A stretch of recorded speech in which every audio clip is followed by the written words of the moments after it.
Before I start, I'd like to personally talk about something very briefly, very briefly. I'd like to say that I condemn, like many other people, I'm sure will join me in this room, the arrest of 13 Kurdish MPs in Turkey.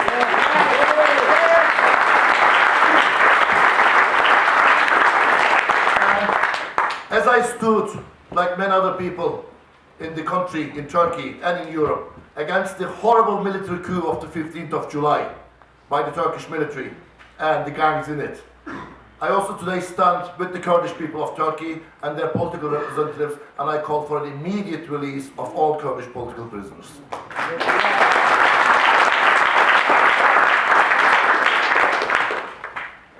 And there is racism against Kurds in Turkey, a horrible historic political state racism, among many other type of racism. Today we experience and we see racism on many fronts. I mean, obviously the all-time popular in the last 20 years is Islamophobia.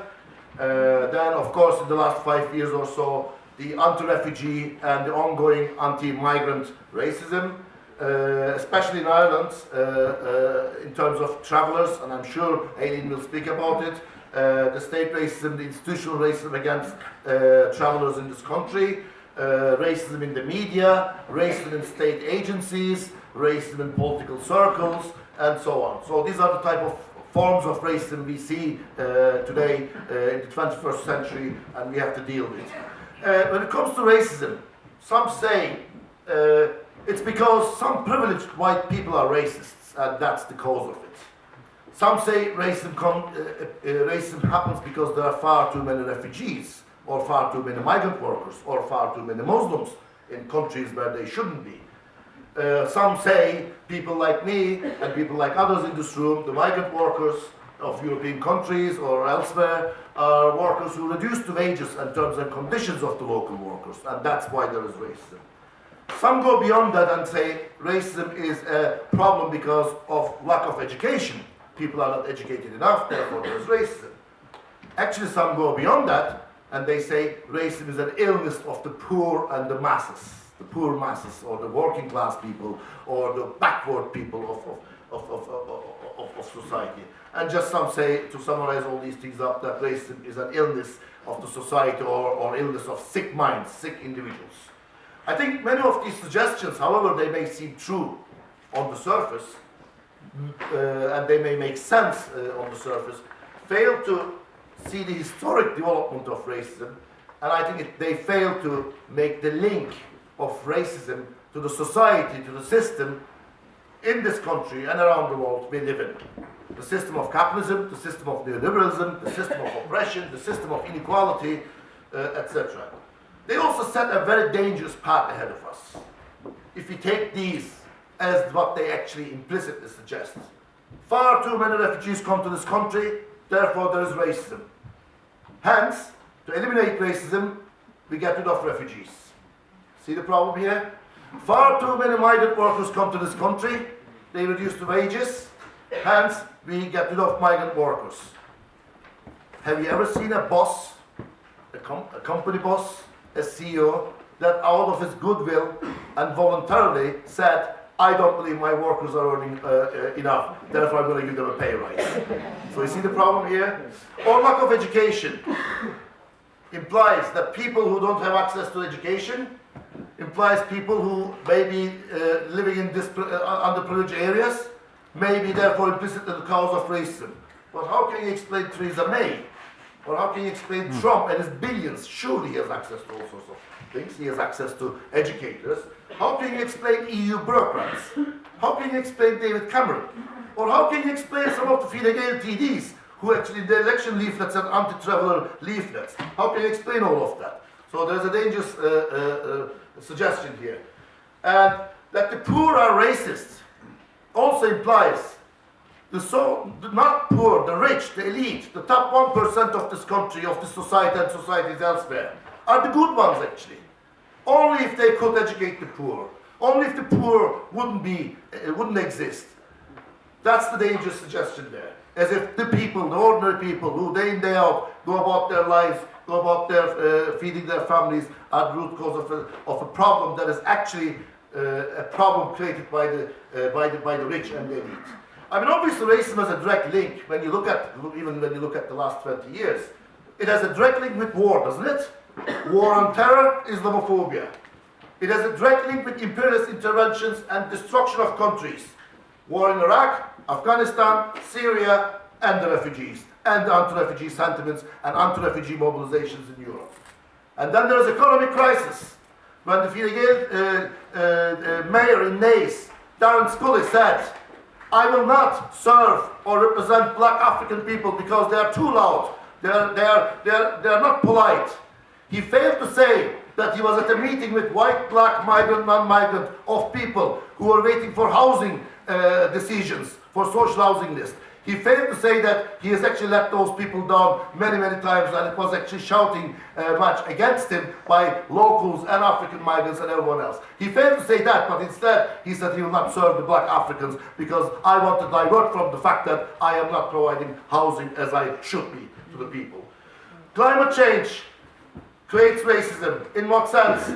The leaders, the rulers of this world acknowledge climate change. Well, what's their response to it?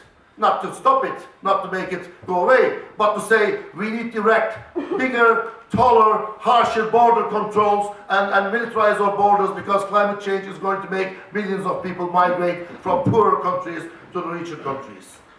Austerity, as we spoke again, lack of housing, lack of education facilities, lack of hospital facilities. What do they say? Only if the migrants or the refugees wouldn't actually go after our houses, which by the way don't exist, or hospital beds.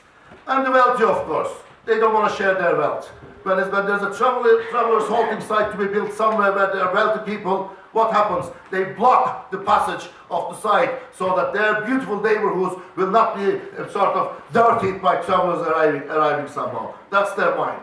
So that's how racism actually is linked to the reality of this world and to the reality of the system we live in. It's not a problem of the sick mind, or nor it is actually some sort of social illness that has nothing to do with the system we live in, and only if we can educate people and cure them by anti-racist tablets. Look at Europe. What is the biggest problem in Europe over the last 7 to 8 years? Never mind the last 20 years of wars and all those things. The biggest problem in Europe is European-inflicted austerity, cuts, unemployment, and all sorts of hurt inflicted upon ordinary working class people, from Greece to Ireland to Spain to Portugal. It's youth unemployment, it's lack of houses. What was the biggest debate, biggest agenda in media, in public debates, in political debates, in party campaigns on elections? It was racism and racist agitation. In the sense that we live through a time when our livelihoods are taken away from us, our wages are cut. We are also living through at the same time through the highest sort of propaganda machine operating in the racist circles. Racism has been the core weapon in the European right parties' election campaigns. What does the Hungarian government say when they are running for elections? Do they talk about the unemployment in Hungary? Do they say we are going to reduce the unemployment, youth unemployment from 18% to nil? No. Do they say we are going to provide more hospitals? No. They say we don't want 1,298 refugees in this country and we are going to spend so many million euros to do a referendum against that. What do the French government and other governments of Europe do? Or the political parties of far right do when it comes to election campaigns, when it comes to campaigns otherwise? They talk about refugees, they talk about migrant workers, they talk about Muslims, and they never seem to understand why millions of French workers, for example, went on strike. But instead they go after women wearing burkini on French beaches. I mean, what does this government do really when it comes to refugees? The government of Ireland. They look after their own somehow, utter nonsense and bullshit. It's actually bollocks, they look after their own people. They don't. What they do is actually they use the lack of housing, they use the lack of education facilities as a means to explain and justify their lack of humanity towards refugees and breaking their own promises of miserable promises of allowing 4,000 refugees in this country. So, pro-austerity parties, pro-neoliberal parties, parties of the right wing, parties of the far right, when it comes to right of the people, when it comes to well-being of the ordinary people, when it comes to our lives, when it comes to our future, have nothing to offer. But when it comes to divide us, when it comes to attack our societies, they will use racism as a weapon, and they will hope to benefit from the rising racist sentiments. When there's a rising racism in one country, in one society, you also see the rising right-wing mobilizations. You see rising political parties. When there's a rising right in any country, you also see the louder shouting racist mobilizations. When there's an unprincipled, weak response to racism, be it from the mainstream left centrist political parties or by left-wing parties, full stop, it actually enables racists to shout louder. So in this country, in Ireland, we don't have that problem in many ways. And that's why I'm possibly in SWP as a member as well. We have a very strong, historically very strong, principled and unambiguous stand against racism.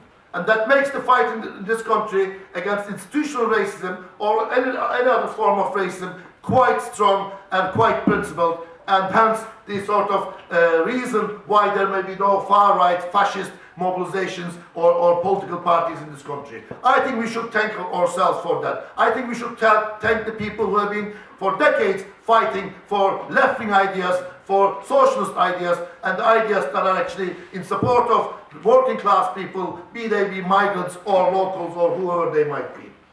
I'd like to finish off with how we fight with racism and how we want to do in this country. I'm involved in a campaign called Unite Against Racism.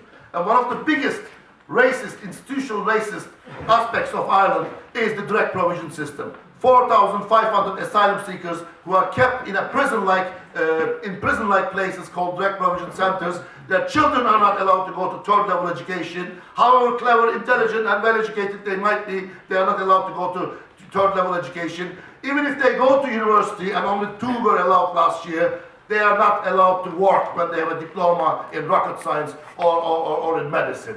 This direct provision system is a form of Irish governments or Irish states. It's a form of isolation, division of a group of people from the rest of society, so they never set roots in this society, and they are stigmatized, and they are seen as a block of people who are a problem, who are actually competing against the things that we want to have in this country. This system is a horrible system.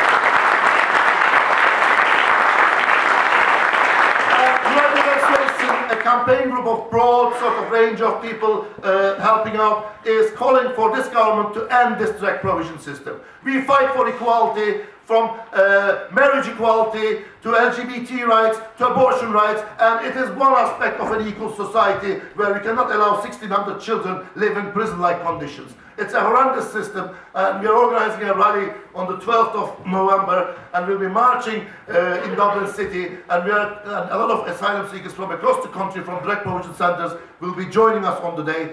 Please do come along. Please make this campaign a big campaign, because if we don't build the barricades here and there, there will be some other section of the society which will be stigmatized, which will be attacked, and these people are people who deserve a life, a normal life, like anyone else in this country.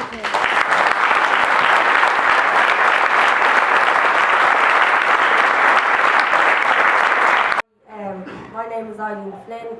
I've just got asked to talk at about 11:15, so I haven't got much prepared. Actually, I've nothing prepared. That's usually the best way that I talk, is from the heart. I can give you facts and figures, but if you're really interested, you can look up to Traveller All Ireland Health Studies, and there's where you get, if you're more interested, you can do a little bit of your own research. For me, I like to speak from the heart and real life issues and what's really happening for the travelling community in Ireland today. I want you to think of Croke Park. Croke Park holds 84,000 people, right? We are 40,000 travellers in Ireland. We wouldn't, including men, women and children, we wouldn't even filled up every bit of Croke Park with with all the travellers in Ireland. So that there is 40,000 travellers, is half of Croke Park. And imagine that our government can't recognise us as human beings in our own country. Remember, you made a point saying,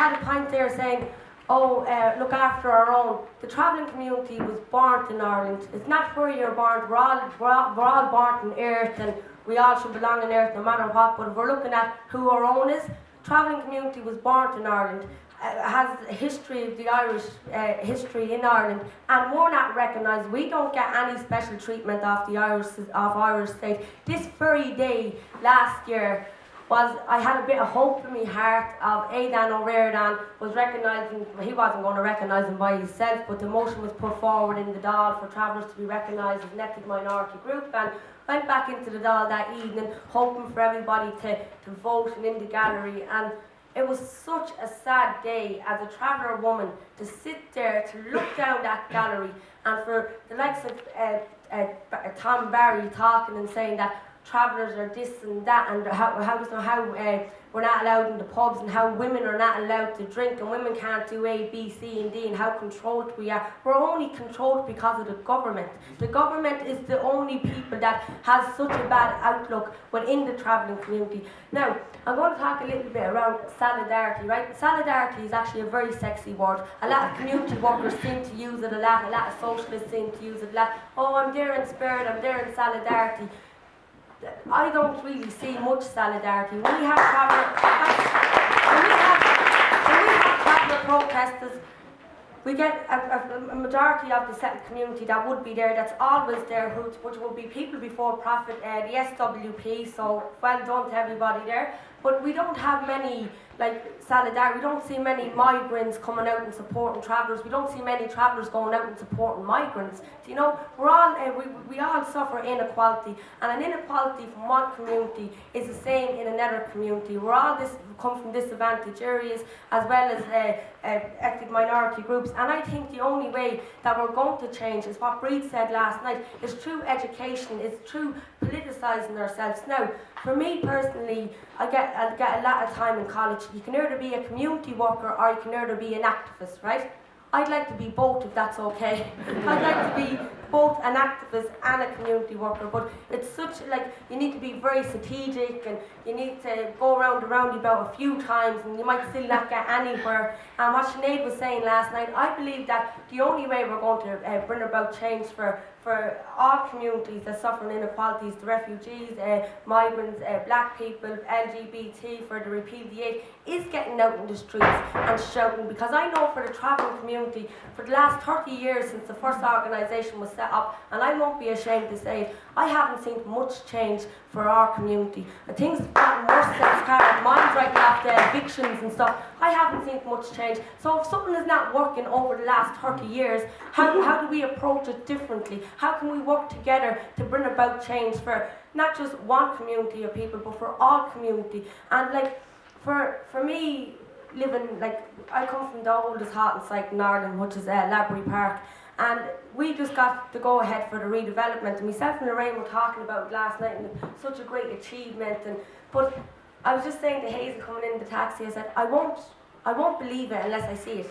Do you know what I mean? And that's been going on for the last 8-9 years, looking for redevelopment, looking for better living equality for people. Right now we talk about, I know I'm going off the point a little bit because I'm trying to get in as much important points as I can, but like, what is racism? What's discrimination? Well, if traveller men die 15 years less than a settled man, and a traveller woman dies 12 years less than a settled man, traveller kids like my own nephew, who didn't get a place in a local school in Ballyfermot, can't get access to education in 21st century Ireland, and all this state discrimination, to me it's fear. The government is afraid to see travellers come up and say, I'm not taking no more of this fucking shit. I want my people to be recognised in Ireland.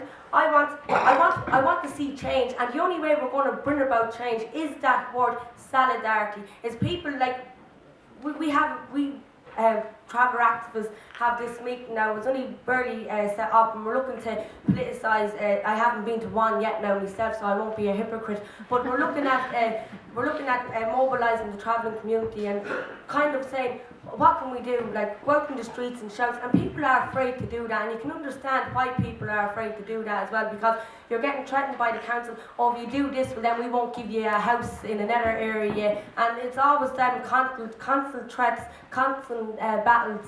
But yeah, so it's just kind of like today being here for me, and I'm very sick at the moment with a flu, is just getting to meet people, getting to see people, talking to people, and getting people on board, the buy-in of saying, look, we need your support. And as activists and as socialists, we all need to work together. Because we're not going to bring about change if we don't make the effort to go out to protesters, to go out and support each other. I've been involved with people before profit. Actually, I joined Sinn Féin one time for 3 months as well. Just think I should say that. Yeah, I joined them one time for 3 months, and then I looked at their politics up north, looked at their politics here, and after Carrick Mines not getting to support, I was like, good luck. But I was always involved now with people before profit and the socialists, and I was told one time by a lecturer actually, you can't be like wanting an All Ireland if you're not a member of Sinn Féin. Now that's how innocent I was. So I thought, okay, I want an All Ireland, so I'll go and join Sinn Féin. And I just want to say congratulations to Jerry and his team up north from getting in to the Senate, into the Stormont as well. So congratulations, Jerry, and that there is a big achievement for us as a party and SWP. So for the last year, I've learned so much by being part of the SWP and being part of People Before Profit, and what I've ever learned in university, and real life issues, getting to meet real people. So it's important to politicise each other, to get educated. And what Paul O'Furry always says, what he says is the key, the education is power. And for the last 2 years, for being involved and getting to know Breed at a great level and politicising myself, I believe education is the power. And when you can get up and say, I'm not standing for this, and get people on your side and trying to get people to fight with you. And I do firmly believe that you have to have the hope and say that we're going to bring about change, and we can do it, and it's the people power. Even this year, there's so many new people that's here, so many new young people that's here, so it's brilliant to see the young people coming up and getting involved in SWP and People Before Profit. Just to end what I'm going to say, sorry, I'm a little bit shaky because I'm genuinely not well. Just to end what I'm going to say is that, right, the homeless is a crisis, the refugees is a crisis, what's happening with travellers and black people, migrants is crisis, LGBT, the repudiate, they're all crisis, all different but very, very equal, and we all have to stand together and fight back the state and say we're not going to stand for this. And what Memet was saying, the more stronger we stand as a nation, and leave them get afraid. And what Sinead was saying last night, get out there, protest and say, no, we're not going to listen to you anymore. And just don't go outside the door, because I know with the travelling community, when we go out for protesters, we have to stand at this little corner, and we're not allowed to move. And you want to move out on the road, and people are, then you have the guards, like it's not really even a protest, and I'm there and I'm like, come on, we get out, and we'll make noise. I don't want to be seen anymore. I want to be heard, and I want action, not only for my community, for other minority groups as well. Thanks very much.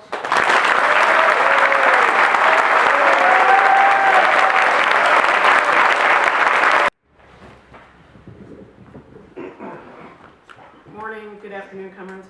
Let's see.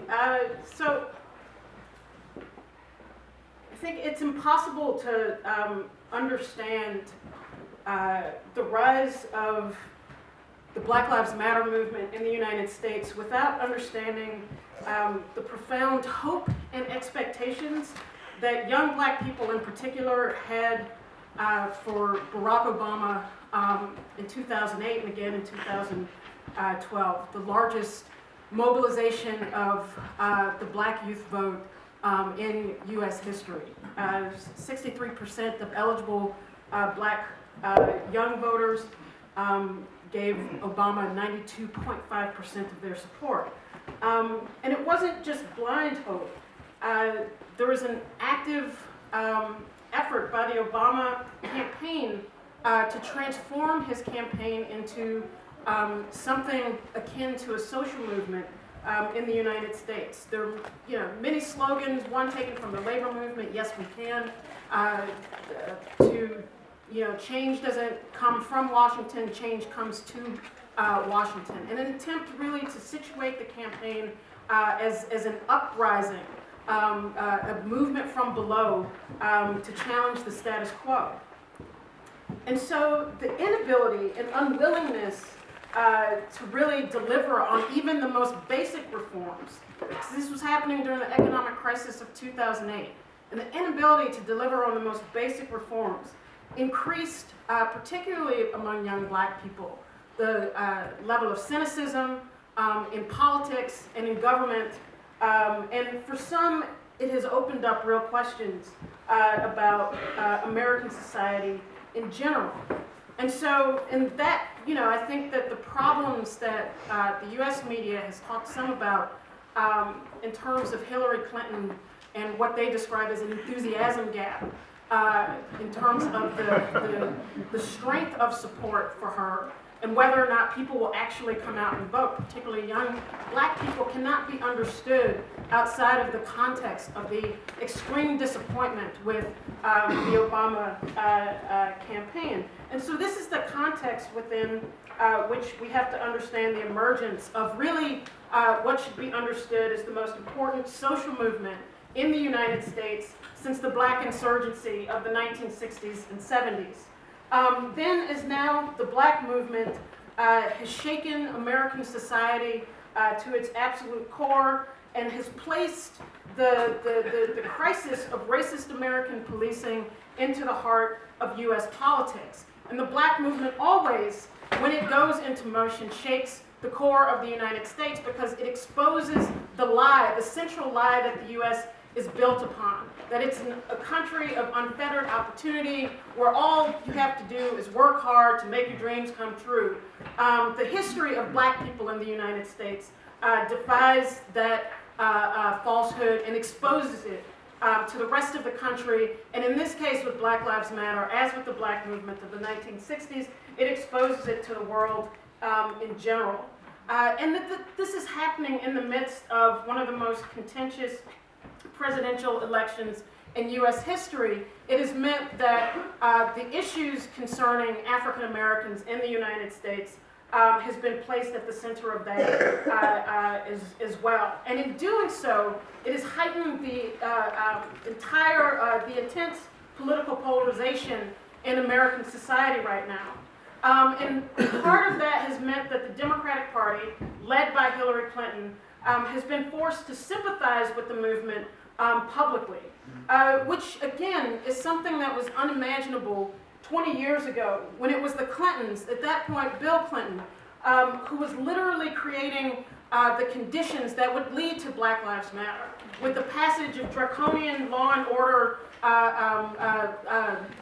legislation in the 1990s that increased the number of police on the streets, that increased the number of penalties crimes for which one could be executed for, that increased the power really of what would become the security state in post 9/11 United States, as well as his efforts. This is 20-year anniversary of anti-welfare legislation that ended welfare as an entitlement for poor and working class people in the United States, which was organized by the Clinton administration.